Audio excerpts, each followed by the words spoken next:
Swayam Prabha. Digital India. Educated India.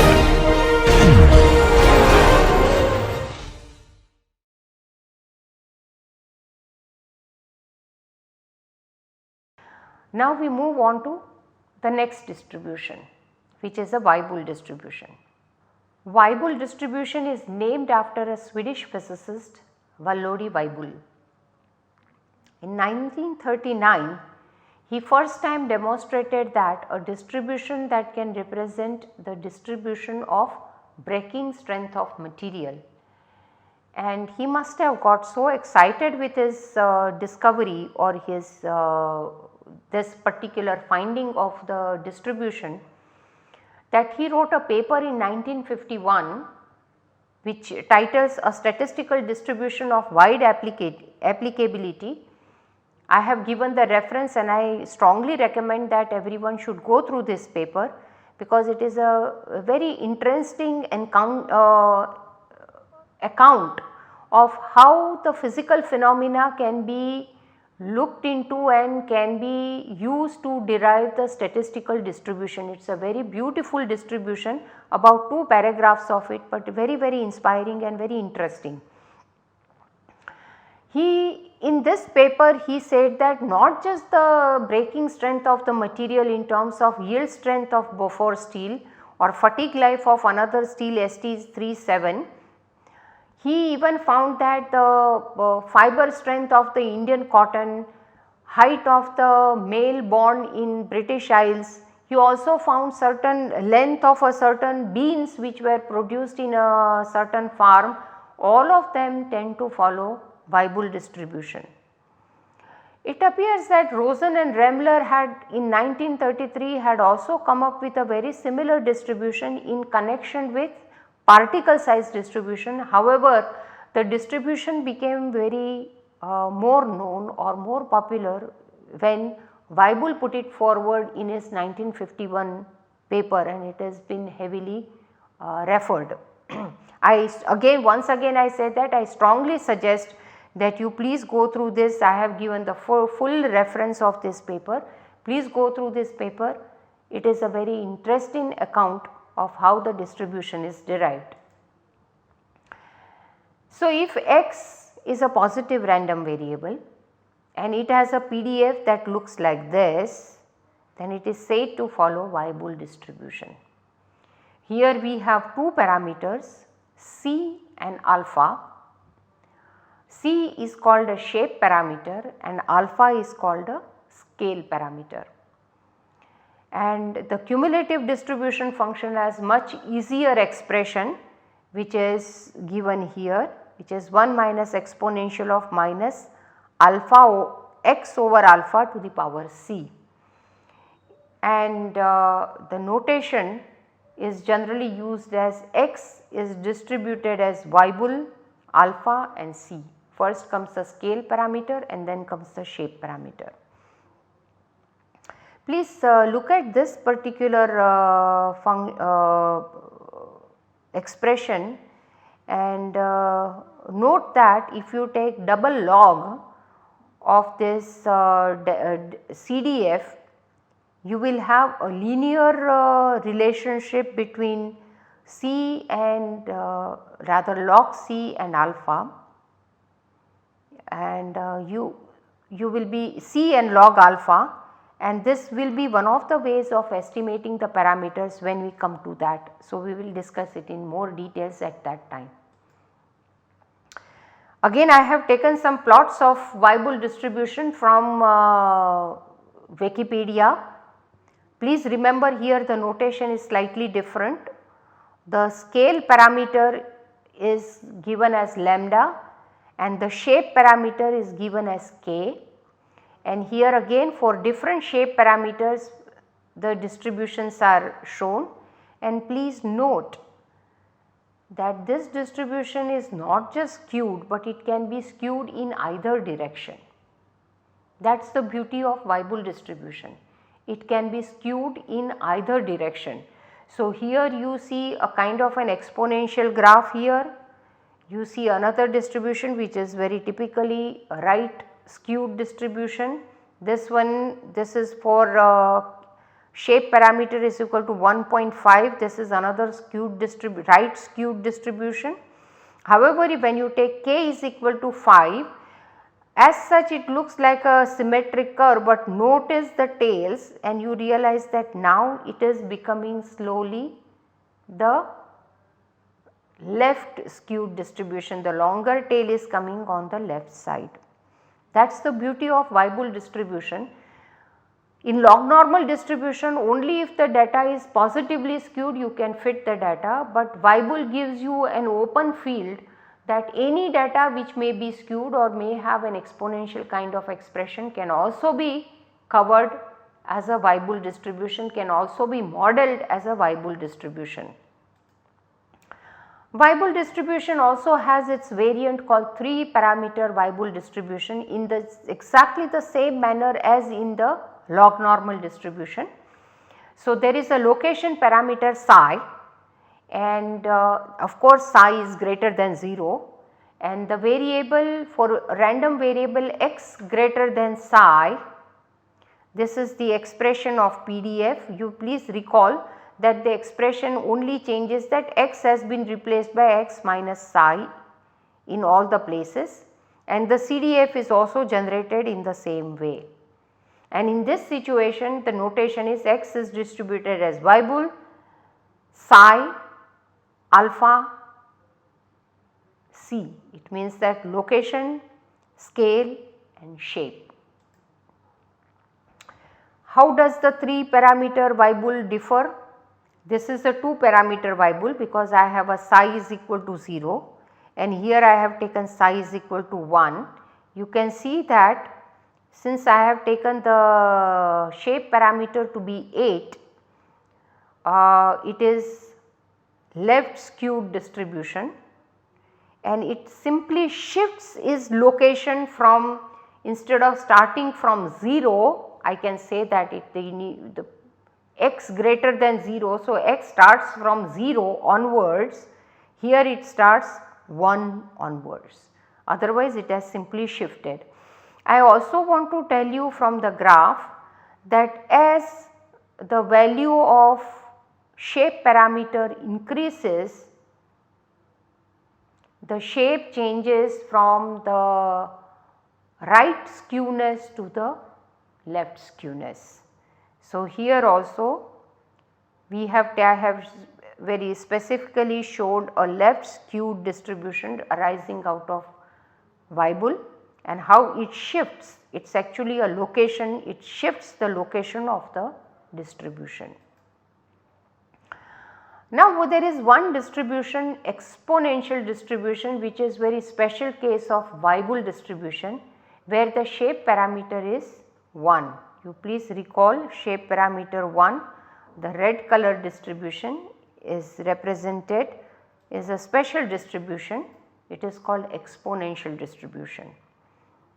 The random variable is x is greater than 0, then the distribution PDF has this form and the notation is given by x is distributed as exponential alpha. You can derive the CDF, I have purposefully left it out, please derive the CDF of exponential distribution, it will be a good mathematical calculating algebraic exercise for you. Also please note that before going any further to the memoryless property, you can have a 3 or rather 2 parameter exponential distribution. Here you have only one parameter which is alpha. Now you can introduce a psi which is greater than 0 and say that x is greater than psi, follows a 3 parameter exponential distribution where you will replace x by x minus psi. Okay. So, you can generate a 3 parameter exponential, 2 parameter exponential distribution, please I stand corrected, and then you will have x distributed as exponential. First you will have psi and then you will have alpha. This distribution has a wonderful property called a memoryless property. What does it mean? It says that probability, if x is distributed as exponential alpha, then probability that x greater than T1 plus T2, given that x is already greater than T1, is same as probability that x is greater than T2. This is a very important and very interesting property. Let us understand this. Suppose this is a timeline. This is a time T1 and this is a time T1 plus T2. Okay. This is the value of T2. What it really says is that you already know that the random variable is larger than this.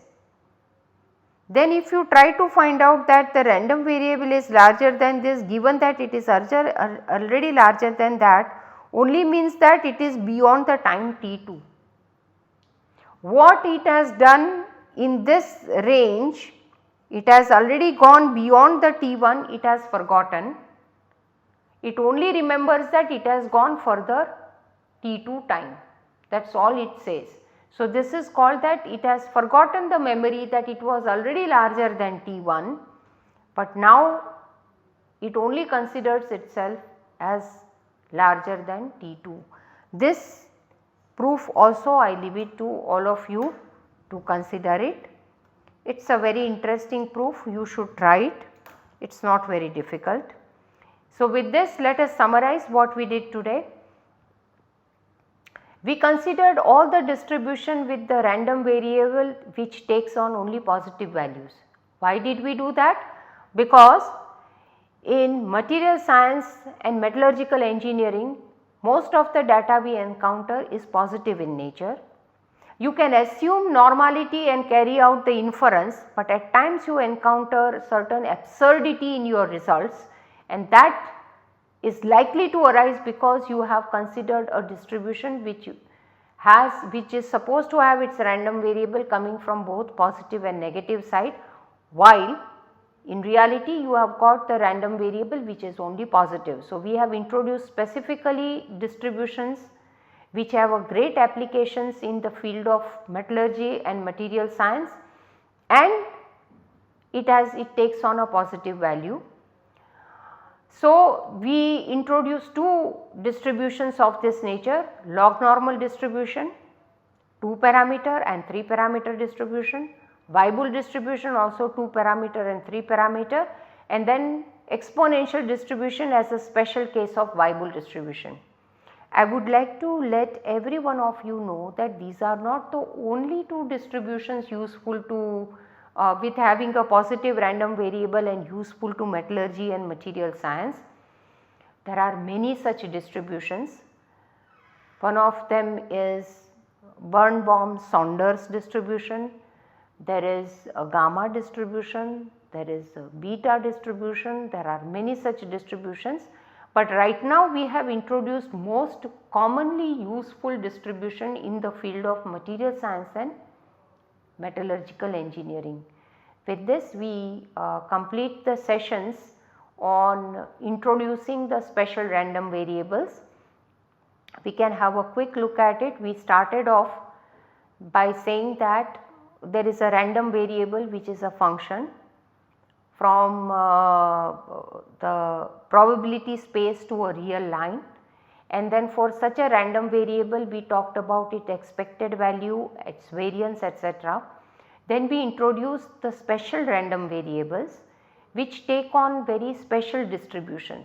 So, we talked about the discrete random variables of special kind, where we had uniform distribution, Bernoulli trials, binomial distribution, geometric distribution.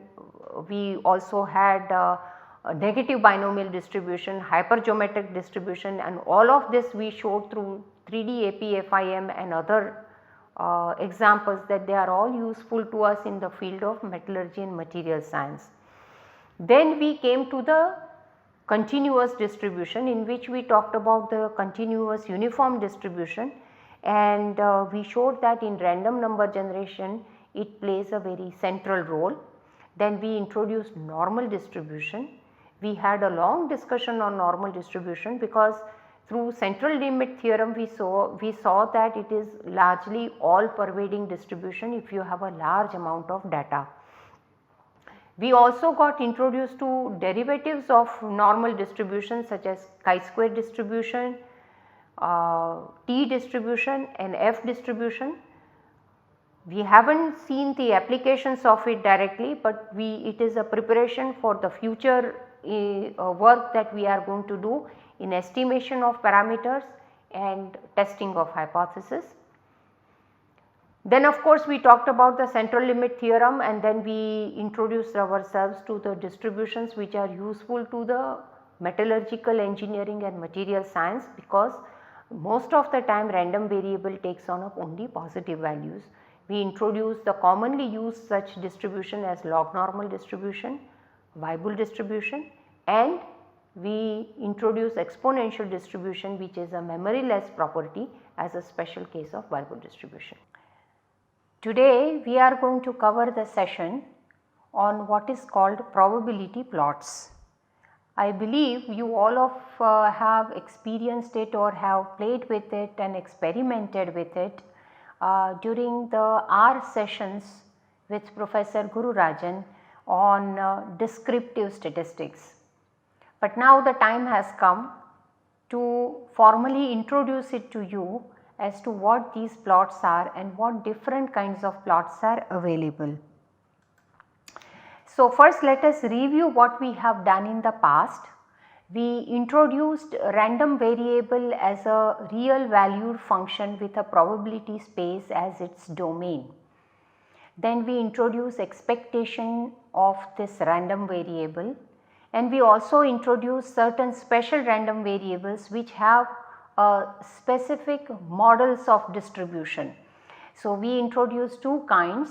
One is a discrete distribution functions in which we covered Bernoulli trials, binomial distribution, geometric distribution, negative binomial distribution and hypergeometric distribution. While in the continuous distribution function we introduced uniform distribution function, then normal distribution function, then some derivatives of normal distribution such as chi-square, T distribution and F distribution. We also introduced other distributions such as log normal distribution, Weibull distribution, exponential distribution. I must mention that there are plethora, many distributions available, and many new distributions are discovered in order to meet today's data requirement. But we have shown you a few of them which you come across more frequently and which will be useful to you in your immediate engineering requirement, immediate materials data requirement. Of course, as and when we move forward, the new distributions that we may require in the further analysis will be introduced in details there. Now in all this issue, the question comes that we say that a random sample has been drawn from a distribution, a specific distribution. How do we know that it really comes from that distribution? The reality picture is something like this. You have a very large population which you are trying to study. For example, if you are studying the yield strength of a particular alloy which is produced in a factory, in a industry, then how are you going to guarantee that it is going to have this particular yield strength? Well, the method is that you will take a few samples, random samples, you will choose them randomly, not systematically, and then you will derive certain statistics and you will derive certain values, and you would like to see if this distribution, and you would have assumed that, well, theoretically the yield strength should follow say log normal distribution or say normal distribution. Then the question remains is that does sample say that or not? This is the question we would like to answer in this session, and this can be answered through what is known in statistics as goodness of fit tests. Goodness of fit tests are a very theoretical derivation of comparing the data values, data CDF with the assumed CDF. But there is another method which is called a graphical method, which does not give you a strong proof, but it gives you a confirmatory guideline that yes, our assumption that this particular sample comes from this distribution may be correct in this scenario, and this is what we would like to cover. We are not going to cover the theoretical goodness of fit tests in this course, but we would like to cover some of the graphical methods for confirmatory guidelines. We are going to consider primarily two such graphical methods. One is called probability plots or PP plots, and the other is called a quantile plot, which is known as QQ plots. Now, how do we go about doing this graphical comparison? We assume that data is a sample from a particular distribution. Your data, what you have got is a sample values coming from a particular assumed distribution. Hence, naturally it means that whatever cumulative distribution function that you will obtain from data should match with the assumed cumulative distribution function. Similarly, if they are the sample data is truly coming from the one particular assumed distribution, then the quantiles that we have calculated from the data should match with the theoretical quantiles that you would get from the assumed distribution. Such matching can be worked out in two ways. If you are plotting the data CDF versus distribution CDF, and if both are equal, they should fall on a straight line. So, this is case 1. The other one is if data quantiles, if you plot against the assumed distribution theoretical quantiles, then they should also match and they should fall on the straight line x is equal to y. This is case 2. So, here I have described PP plot. CDF is calculated from the data and it is called an empirical CDF. Then another CDF is calculated from the assumed distribution and it is called a theoretical CDF. PP plot refers to plotting the empirical CDF on y axis and theoretical CDF on the x axis. If our assumption is true that the data is truly coming from the assumed distribution, then the points on this plot should fall approximately on y is equal to x line. Otherwise, we should be able to clearly see a mismatch. So, let us see the two plots. Now, in this plot what I have done is I have simulated standard normal variates using random number generator. I have simulated about 100 of them, and then I have calculated from that data the cumulative distribution function. Let us do some recalling here. Cumulative distribution function of data is nothing but number of data, or let us call it f of x less than or equal to t, is nothing but number of data points less than or equal to t divided by n, which is total data points. Okay. So, this is called the empirical empirical CDF. Okay. So, you calculate the empirical CDF and then from a standard normal distribution you have a CDF which you can call f of t again, then it is nothing but integral minus infinity to t 1 over square root 2 pi exponential minus 1 half x square dx. So, this is called theoretical CDF. So, the values of this theoretical CDF on t is given here. This is the x axis which gives the theoretical CDF. This empirical CDF is plotted on the y axis and that is plotted in, that is shown in here. So, if you take any typical value here,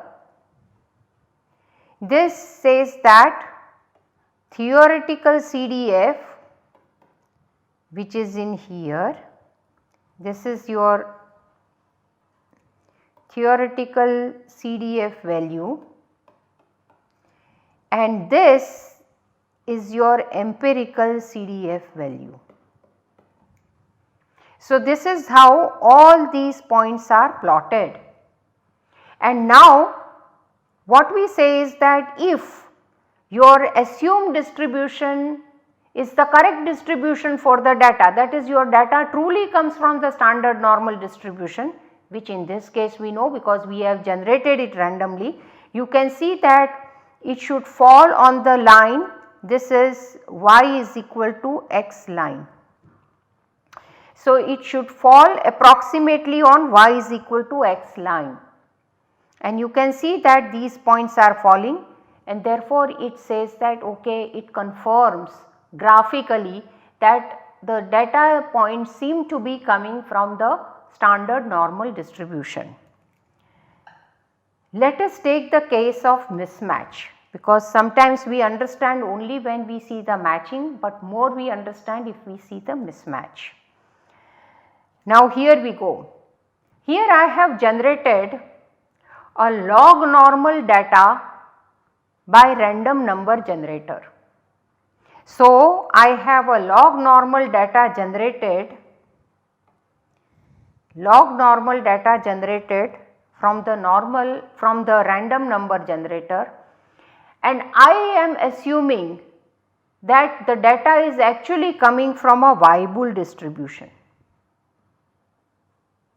I have generated the data, so it means that I have a data from a population which actually has a distribution log normal, while I have thought that I have actually drawn a sample from a Weibull distribution. I have very purposefully taken these two distributions together is because in the field of metallurgical parameters or properties such as strength property, you take yield strength, you can take UTS, we can consider even the fracture toughness.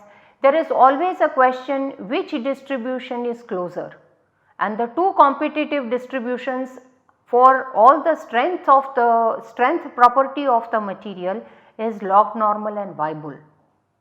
So, here I have taken the log normal and Weibull distribution as two competitive distributions. So, I once again repeat, what we have taken is we have taken a data actually from the log normal distribution, but I have assumed or I have believed that the data is coming from the Weibull distribution, then this becomes my theoretical distribution and this becomes my empirical distribution. And I have plotted once again, this shows the Weibull CDF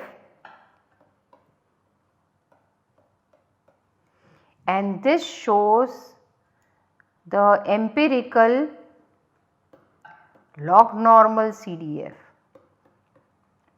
That is, it is only an empirical CDF, it is not really log normal. I have originally drawn the data from log normal. So, please let us understand it clearly. This is the data, this is coming, the empirical means that it is coming from data. But for my understanding in this course, I have generated this data from log normal CDF, therefore I am writing log normal, otherwise it is a data. So, just as we did it in the previous case, for data the empirical CDF is a ratio of number of data points less than or equal to t divided by total number of data. Okay.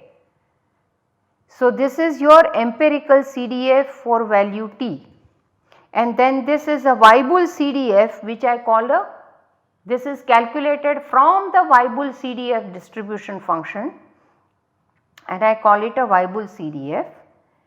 And now you see that if I draw this line which is x is equal to y, this is x is equal to y or y is equal to x line, you see that the data is systematically falling above and falling below.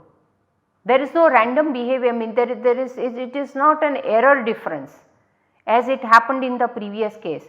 The data is systematically going above and then systematically going down, and therefore we understand that there is a mismatch with your empirical CDF and your assumed CDF. Your assumed CDF is far away from what your data says, and remember, data is what we believe, data is what we believe.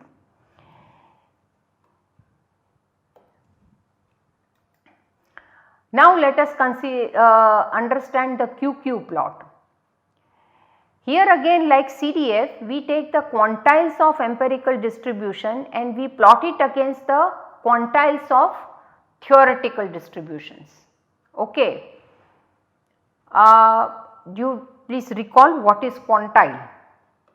You have understood the quantile in terms of quartile. Okay. We are talking about quantiles. We have come across the definition of quartiles. Quartiles is such that first quartile Q1 is such that probability of data x less than or equal to Q1 is 0.25. Quartile 2 is such that probability of x less than or equal to Q2 is half, and Q3 is a third quartile where probability of x less than or equal to Q3 is 0.75. So, if you want to divide the data into 4 equal parts, your data is here. If you want to divide the data into 4 equal parts such that the probability from negative infinity to Q1, Q1 to Q2, Q2 to Q3 and Q3 onwards are all equal. These are all equal probability and they are all 1/4. This is what is called quartile, and if you recall, this is also known as median. Quantile is a general term. So, if you wish to have this probabilities, your data be divided into say 5 equal parts, then you will have, if you want to divide it into 5 equal parts, then you will have each of this, there are 6 parts here, right. There is 1, 2, 3, 4, 5 and 6. So, each one will have a probability 1/6. So, you will have 5 values which I call P1, P2, P3, P4 and P5.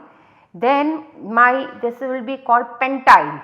So, if I take a first pentile, P1 is such that probability that x is less than or equal to P1 is 1 over 6, and likewise P2 is such that probability of x less than or equal to P2 is 1/3 or 2 over 6. Likewise you can define. So, quantile is a general term. If you want to consider the case of dividing the data into 4 equal probabilities, you will have quartiles. If you want to, sorry, these are not pentiles, these are hexiles. If you want to divide it into 6 equal part, it will have 5 points P1, P2, P3, P4, P5, which will divide each data into 1/6. They are called hexiles. You can have deciles, you can have centeniles, etc., etc. I mean, you have 90% data here and there. You mean there are various ways of doing it. So, in this way you can define a quantiles.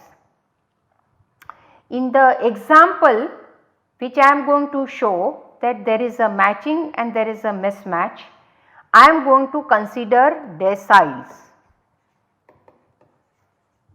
I am going to consider deciles. It means that the data will be divided into 10 equal probability parts, where each part will have a probability of 0.1, 0.1, 1 over 10.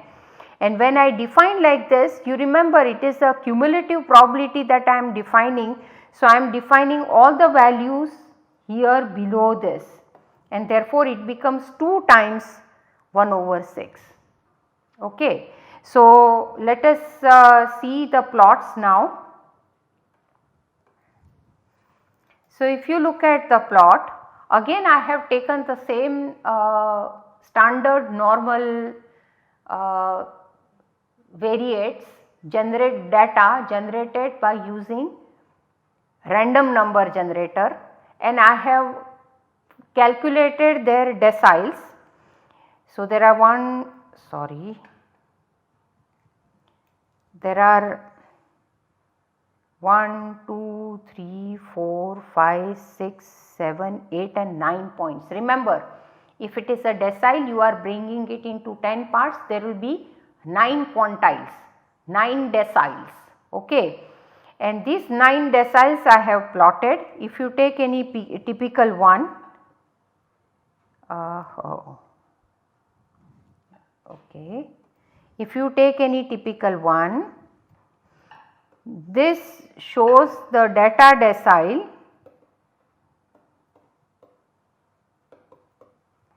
or as I have called it empirical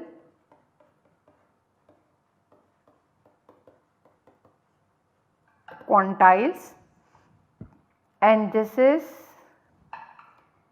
theoretical quantile calculated from normal 0, 1, and I have plotted each value, and you can see that there is a deviation. I have made the points very big, but otherwise you can look at the center of these points and you know that they are little above on the line or little below, etc., because I am actually taking a random number generated standard normal random generator using random generator to generate the standard normal distribution. Now, if you look at the mismatch, again I have done the same thing. I have taken the log normal distribution to generate random variables of log normal. In other words, I have used a random number generator and generated log normal random variables, and I calculated quantiles, and I am thinking that they have all come from Weibull distribution and I am comparing them. So, I am doing little bit of an artificial thing, but this is to drive the point home. I am following this random number generated values here. So, this is once again empirical deciles and these are Weibull deciles, these are also deciles. There are exactly 10, if you look at it, there are 9 data points, 3 and 3 is 6 and this 3 9. And you can see that very systematically it diverts away from the line which is x is equal to y. And therefore, it says that what you have assumed your data coming from is not the case. Your data is coming from some other distribution than the assumed distribution of Weibull. Once again I repeat that here we are comparing the empirical deciles with the Weibull deciles. This is calculated from data. So, if I call D1 as the first decile, then D1 is such that probability of data x is less than or equal to D1 is 0.1, D2 that is this is D1 point, this is D2, then this D2 is such that probability that x is less than or equal to D2 is 0.2 and likewise. So, this is D1, this is D2, like this I have calculated. The interesting part here is that in the previous case we were matching probability with probability, here we are matching the data value with the data value. So, this is something strikingly different in this case. There are other plots, same plots are made in a different way. For example, instead of considering your x axis,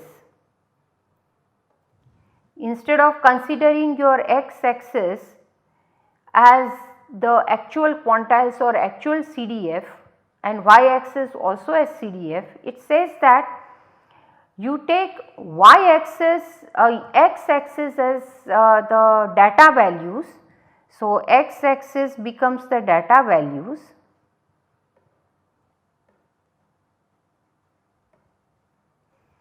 and y axis is taken as a theoretical probability scale.